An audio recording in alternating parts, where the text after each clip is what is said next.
So, and honestly, she can wear whatever the hell she wants. She looks great in anything. She'll look great in mom jeans. Yes, she probably will. I would definitely read that comic. Action Mom. Yeah, that would be very interesting, because immediately I just pictures Clark Kent as the nuclear family, you know, just, Right. oh yeah, you can see the whole thing, the newspaper dashing away, very, very exotic. And of course, you would have written the newspaper issue that you'd be reading at the table. Alrighty, so, where? Oh, he's actually standing in the right place. My bad.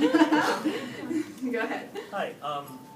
I actually got in trouble at Comic-Con for asking a similar question to this, but you know, we're at a time where historically comic sales are getting a big push because of the efforts of DC and Marvel, but at the same time they're doing that at the expense of women creators.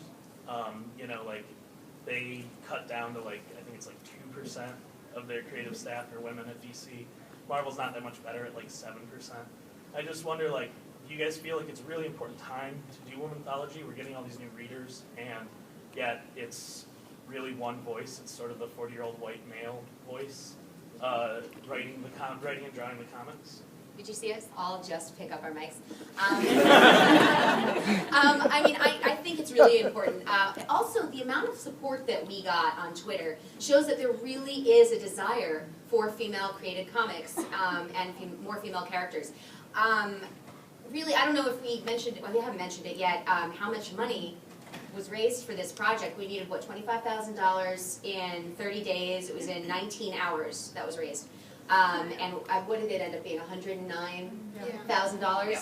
And it was because of, I mean, there was a lot of support from the comics community, but it was also just a lot of women. I know just people on Twitter were saying, why hasn't this been done before? Why aren't there more females out there? And they want to read them. They're little girls. I mean, I started reading comics as a kid, but I have a lot of, like, my niece is 3. I plan on giving her comics to read. The girl will be a geek if I have anything to do with it. But you know, just young girls that I come in contact with, they're like, how did you get into this? How did you write about comics? I love comics. No one writes them for me. So I think it's a very important time for this. Well, I was just going to say, I think also the fact that manga is now a huge part of our culture now, that because there's so many women-friendly things in manga, that women are also looking around for things in American comics as well. Like, I grew up reading nothing but manga and didn't pick up American comics until my early 20s. I'm 27. I didn't pick up American comics until a few years ago. And it was through the DC animated series that I started, mainstream DC. But I think now is the time. Now is the perfect time because we have a generation of young girls having grown up with seeing Sailor Moon and manga and stuff. They want to see stuff coming from America, coming from within the country that they live in. That's for them. I think one important thing, because that did come up in the DC panel where people were saying, well, just submit your stuff, but both DC and Marvel, they don't have open submissions, and they do portfolio reviews at some conventions, but that's only for artists.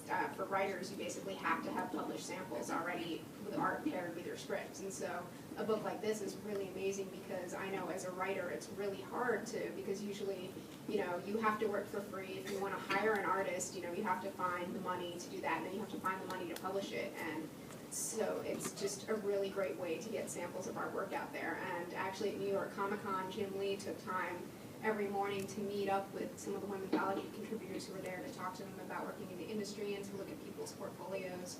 So, the support is definitely there, and there definitely is an interest, and I think that this has been so supported, and there are people putting down $50 a pop for a book that hadn't even been put together at the time. Just really shows that people do want to spend money on female creators' work, and that's probably one of the biggest statements you can make right now. Yeah, and I'd also like to add, DC and Marvel aren't the only kids in town. So Dark Horse Comics has a lot of women writers, and they have a lot of great women writers, and there are so many other comic book companies out there, and I'm not putting down Marvel or DC. I mean, I'm a huge Vertigo comics fan myself. But there are so many publishers out there. I mean, just go downstairs and you'll see a lot of them represented. Fantagraphics is another great representation. So I think if you're a creator and you want to get into comics, whether it's art, whether it's writing, don't just look at, I mean, that's like being a starting writer and saying you're gonna go to the front door of New York Times and get a job. No, you have to go around and see what's your best fit, because there might be a comic book company out there that actually fits your needs if you're into a very certain genre that DC and Marvel don't even, you know, approach. So to me, it's like, go for it and go around the block and see what else is out there. And I'm a big proponent of, if you don't find what you like, make your own company. And it may start out small, but you may be the direct competition for DC and Marvel before you know it. So, and I would want to write for you. So, I mean, keep that in mind. I mean, I know there's a strong DIY spirit at a lot of smaller conventions, which is important. And I know everybody wants to get into DC or Marvel, but keep in mind there's some great comic book companies out there that are doing some amazing stuff, getting awards, getting recognition, and it's a great place to be in comics right now. Yeah, and I would say on top of that, that it's not, I don't think it's necessarily malicious. I don't think that anybody would say that this is like an anti-man thing. It's just, or that men can't write strong, amazing female characters. There are excellent examples of that. But I think in general, you write what you know, and you write what you see, and what you experience in life, which is why most comic book characters are heterosexual white dudes, because most of the creators have historically been heterosexual white dudes. And the more that we can create our own stuff, like Bonnie's saying, the more you DIY and put things out there, the more that it shows companies that there is a market for those things. If you say, like, you know, let's have more people of color, and then, oh my God, people actually want that, you know, let's have more strong women, all these things. I think it's very important to have a diverse group of people working in comics, because then you have a diverse group of people being represented, because you're telling stories about your friends, about yourself, about your family. And I think that that's ultimately kind of the goal of a book like this. Well, and also in not so much directly a comic way, but a perfect example of this would be her universe, which you guys are familiar with.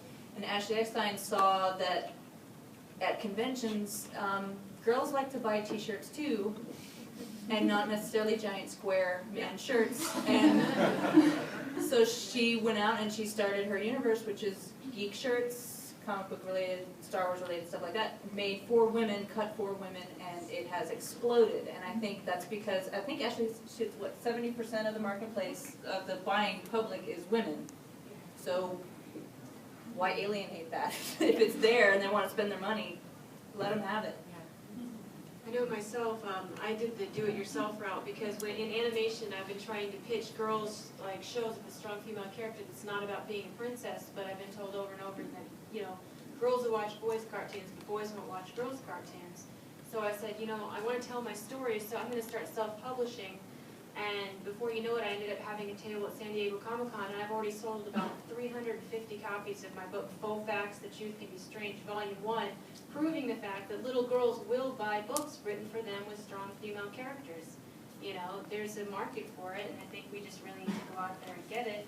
And then being able to do this anthology brings back, you know, gives you a point to say, hey, I drew this picture, and I also write these books. Come check this out, because there's more out there than just the superhero genre. They will buy it. I think like Womanthology does just an amazing job of showcasing like a diversity. We all come from different backgrounds, and it also is reflected in all the stories that are told in there, and it's taking one theme, which is heroic. And I mean, the amount of different kinds of stories that each person was able to create out of that theme, I think that just, you know, kind of shows really the storytelling voices that are out there for, you know, that women have, and how talented they are. And I think that, you know, publishers, DC, Marvel, should be, you know, should listen to that, and should also kind of like take notice of this project, because it really is showing that people want to see more female voices in comics, and also to see the kind of experiences that they have to write about as well. So. Well, I have to wrap this up, but all I was going to say is we're not intentionally standing up here to try to make a point against any particular publisher or anything like that. We went with IDW because we're indie, but we would have just as easily went with DC or Marvel if they'd offered to pick us up. But what we're actually, when you look at society, people keep talking about how this is the start of the dark ages of comics, just like the 90s and stuff. And I think it's more like we're economically similar, but I'm not so sure that our current people make mistakes their predecessors. but you never know what you're in when you're making history, as long as you're in history. But at any point, there's always going to be a small light in whatever darkness there may be, even if it's not a darkness that was created intentionally. And that small light always shines so much brighter when there's darkness around it. So we're here, and we're happy to be shining for you guys. So thank you. We have a table downstairs, table 105, and you can order us on Amazon or look for us February 7th, 2012. Womanthology.